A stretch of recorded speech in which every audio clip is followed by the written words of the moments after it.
Hello everyone, how are you doing? This is MD Tech here with another quick tutorial. In today's tutorial, I'm going to show you guys how to hopefully resolve if you get a red X on your Wi-Fi or Ethernet connection logo on your Windows 7 computer. So the methods I'm going to go through in this tutorial will apply for newer versions of Windows as well, but I thought I'd make one for our Windows 7 friends out there. So without further ado, let's jump right into it. So we're going to begin by opening up the Start menu just by left clicking on the Start button one time. You want to proceed to type in Device Manager. Best Match should come back with Device Manager under Control Panel. Just left click on that option one time. Now in our Device Manager window, you want to expand the Network Adapter section. Either double click on it or left click on the little arrow next to it.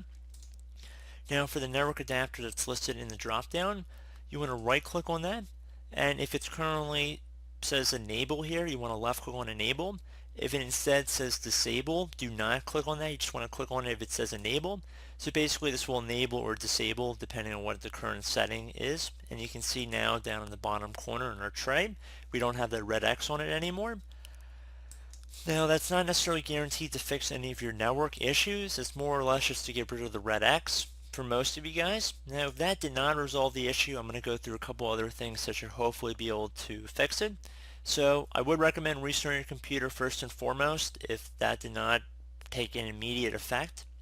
I know sometimes just restarting your computer can sometimes help fix common network issues, but we're also going to go through a couple of command prompt things here as well.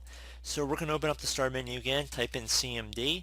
Under Program, should say CMD here. You want to right click on that and then left click on Run as Administrator. If you receive a user account control window, you want to left click on Yes. Now into this elevated command line window, you want to type in ipconfig space /flush DNS, exactly how it appears on my screen. So again, ipconfig space /flush DNS. Then you want to hit enter.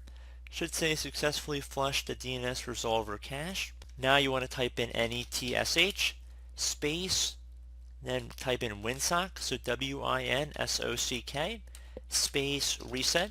So again, netsh space winsock space reset. Now you want to hit enter on your keyboard. Should say successfully reset the winsock catalog. You must restart the computer in order to complete the reset. So at this point you can close out of the command prompt here. I would recommend restarting your computer. Hopefully that was able to resolve your issue as well. Now if that still was unable to resolve the issue, I would suggest going down to your wireless or wired icon down the system tray. So it might look like this if you're using an Ethernet or wired connection. And if you're using a wireless connection, it'll have a few bars next to it all lined up. You want to right click on it. And if you don't see it down here, you might have to click on this little up arrow to show hidden icons in here.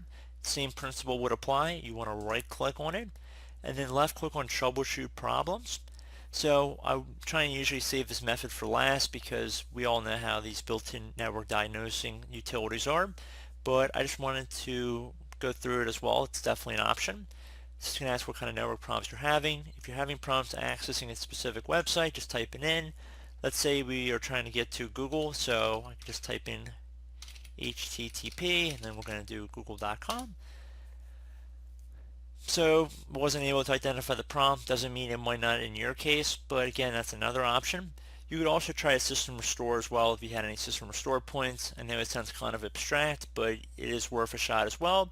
So I would recommend trying the things I said in order because I think that is your best chance of success as quickly as possible. So I do hope this brief tutorial was able to help you guys out.